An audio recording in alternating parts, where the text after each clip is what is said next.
Thumper's Nighttime Adventure. One beautiful day, Thumper was playing outside in the sunshine. As he was exploring the forest, he spotted his friend Dizzy, the possum. "Hiya," Thumper said.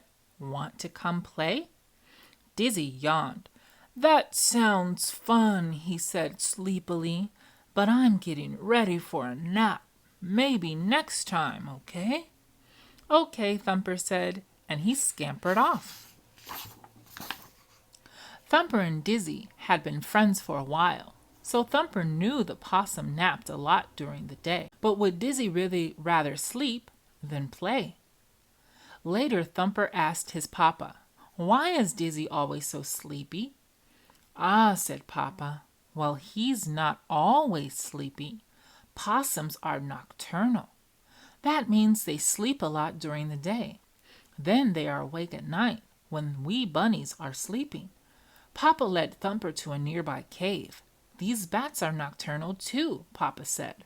"Right now they are getting ready to rest, but they spend most of the night flying outside looking for food." "Wow," thought Thumper, "awake all night? No wonder Dizzy was so sleepy." That evening, as the bunnies chased fireflies, Thumper thought about what his father had said. Soon Dizzy would be waking up, Thumper thought. I wonder what nocturnal animals do all night.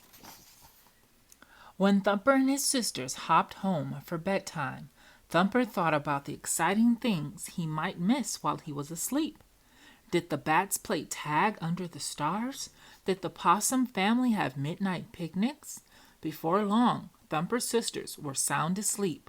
Soon after, his mama and papa started to snore. Thumper was still wide awake. Slowly, silently, Thumper hopped to the burrow entrance and poked his head out into the cool night breeze. The moon was bright. The stars twinkled. Thumper went just outside the burrow and sniffed the air. He hopped a little further and sniffed again. Thumper knew he shouldn't go out without his parents' permission, but he couldn't stop thinking about the nighttime fun he was missing.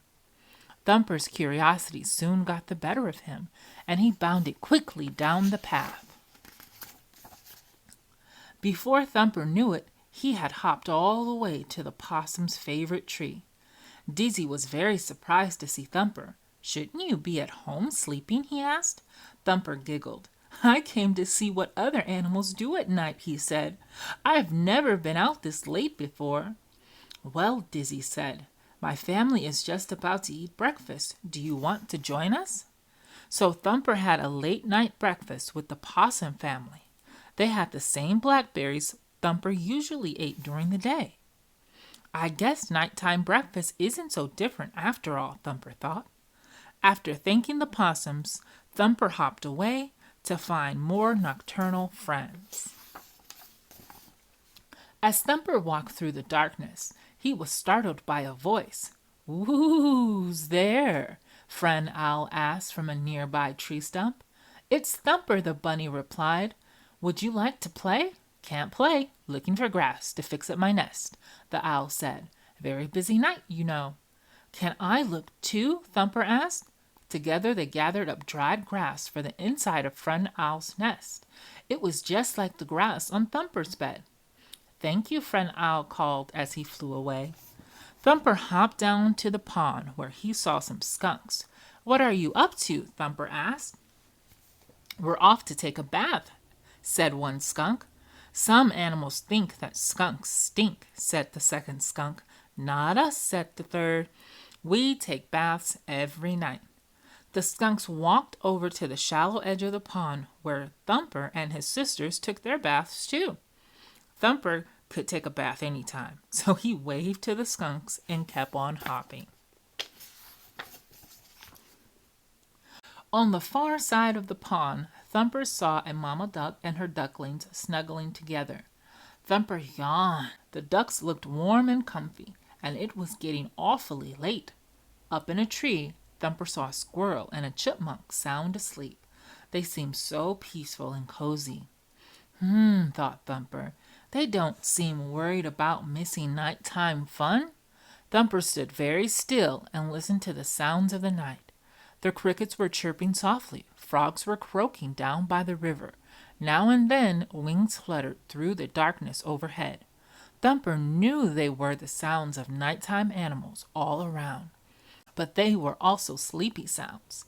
At that moment, all Thumper wanted was to be in his burrow, snuggled up with his family.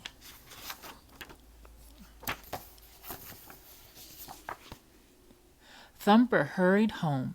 He hopped silently inside, expecting to find his family sleeping, just as he left them. Instead, his sisters rushed to meet him, squeezing him from all sides. "Oh, Thumper!" exclaimed Daisy. "We were starting to worry." "Thank goodness you're back!" cried Tessie. Mama and Papa had sterner words for Thumper. "Daisy is right. We were very worried. You could have gotten hurt," Papa said. "Papa was about to go out looking for you," Mama added. "I'm sorry," Thumper said. He hadn't meant to worry them, but he knew he shouldn't have left without asking. "I just wondered what it's like to be nocturnal." Papa patted Thumper's head. "I understand that you were curious, but you must promise never, ever, ever to go out at night without permission again." "I promise," Thumper said. Thumper's parents gave him extra chores as punishment. He would have to find blackberries for dinner, gather some grass for the bunnies' beds, and take his sisters to the bathing pond. As Thumper got ready for bed, he realized that doing chores was a little bit like his nocturnal adventure. He had eaten blackberries with the possums, collected grass with Friend Owl, and visited with very clean skunks. "I guess I wasn't missing anything after all," he said to himself. Even though his nighttime adventure had been exciting, nothing was better than snuggling down in his warm, cozy burrow for a good night's sleep.